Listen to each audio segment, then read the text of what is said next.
Welcome to Grade 7 Music Class. Before we proceed to our lesson, let us say prayer. Dear Lord and Father of all, thank you for today. Thank you for how you provide for us all. For your protection and love, we thank you. Please help us to focus our hearts and minds now on what we are about to learn. Inspire us by your Holy Spirit as we listen and write. Guide us by your eternal light as we discover more about the world around us. We ask all this in the name of Jesus. Amen. Quarter 2, Module 1, Music of the Indigenous People of Luzon and Visayas. Music of Cordillera, Palawan, Mindoro, and the Visayas. Here are the most essential learning competencies for this video lesson.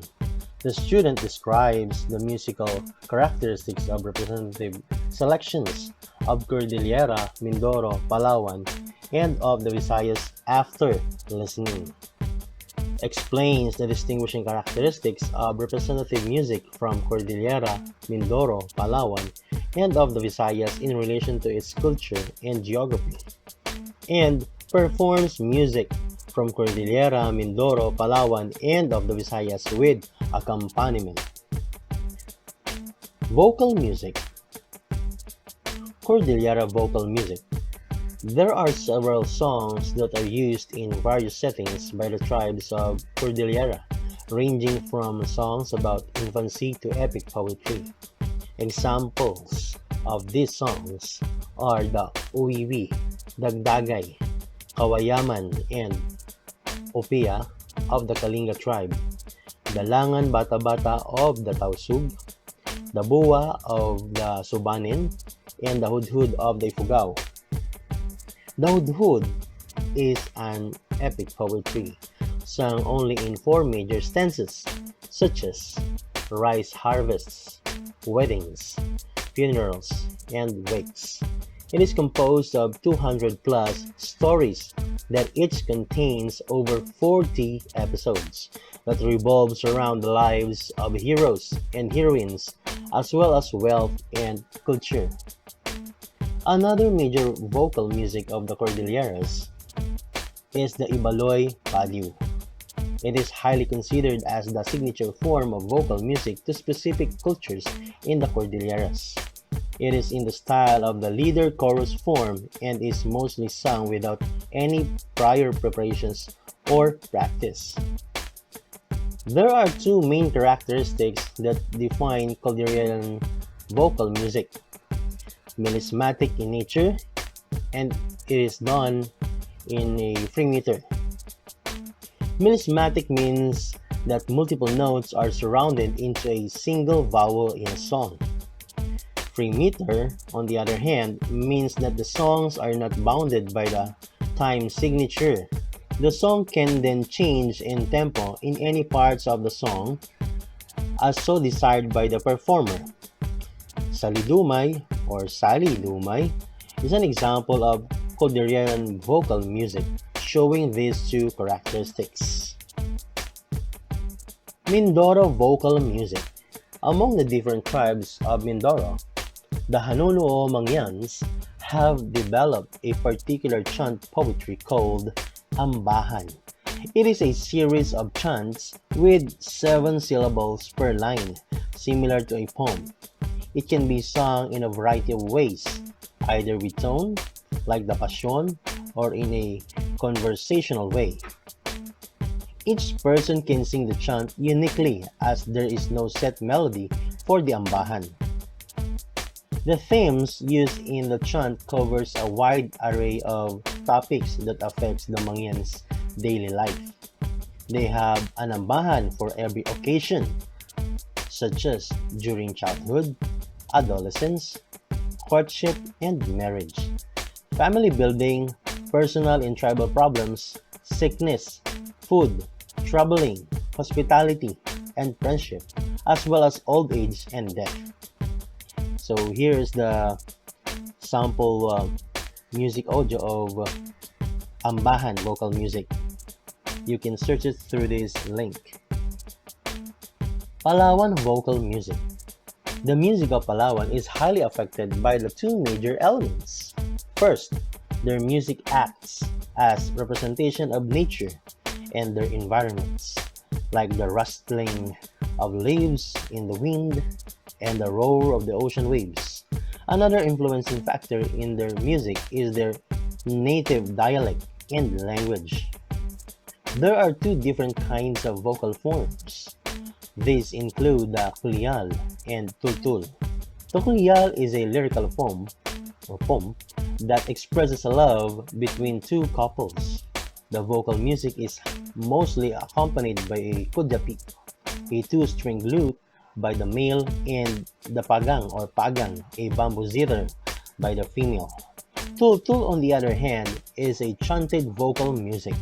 It is a chanted form of an epic about heroes and their adventures that usually begin at night and end at daybreak. The Visayas vocal music.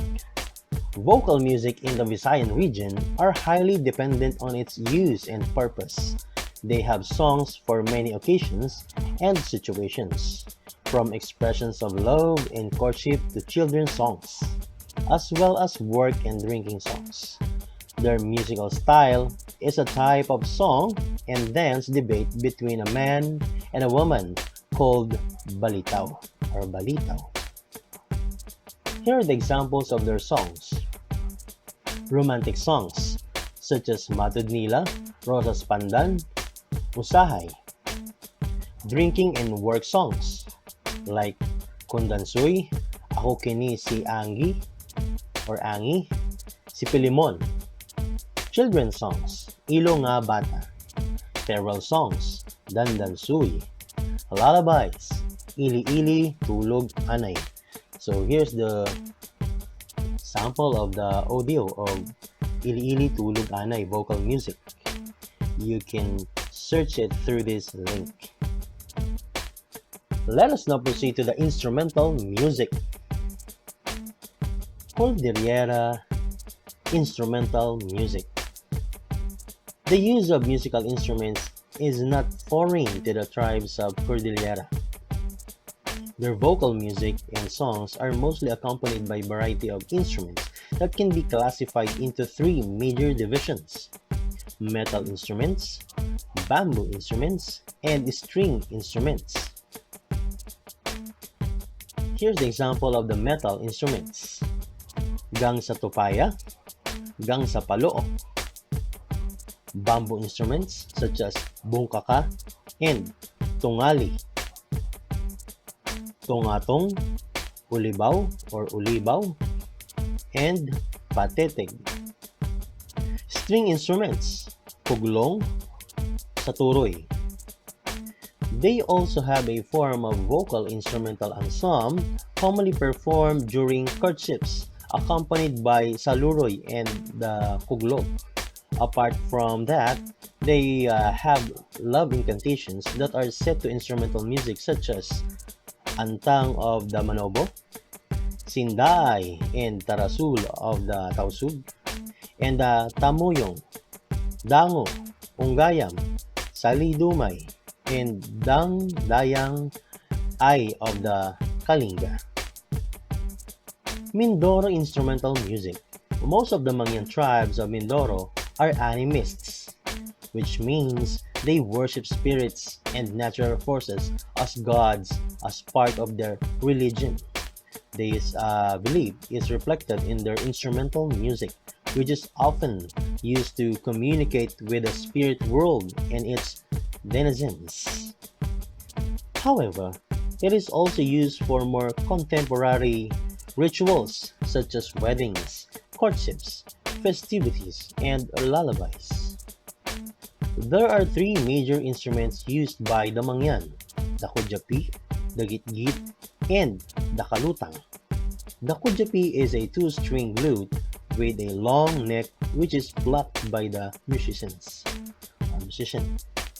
And then the gitgit is a bowed lute with 3 to 4 strings. The bow used in the gitgit is made of human hair. The kalutang is a pair of equal-sized sticks made of wood that is struck against each other to produce sound. Palawan instrumental music. As mentioned earlier, the music of Palawan aims to imitate the sounds produced by nature.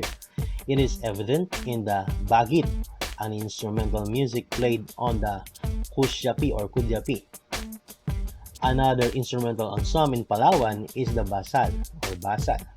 It is a gong ensemble that consists of one or two sets of big gongs, the agungs or small ring gongs, the sanam, and a drum or the gimbal. So here they are. Visayas instrumental ensemble. The most famous Visayan ensemble is the rondalia. The rondalia is a string ensemble brought to the Philippines by the Spaniards. It is composed of at least 5 instruments: the bandurria, the lod, the octavina, the guitarra or guitar, and the bajo de arco. The rondalia had also been adopted by lowland dwellers in the Luzon provinces. Here's the photo of a rondalia together with its source. Another Visayan musical ensemble is the toltogan, a bamboo and drum ensemble. Its roots stemmed from the natives' use of bamboo to communicate with each other. In order to produce sound, bamboo sticks are cut in varying length and is placed on a pedestal, which is then struck in rhythm. Thank you for watching. Success starts within yourself. Brace yourself and accept the academic challenges. God bless.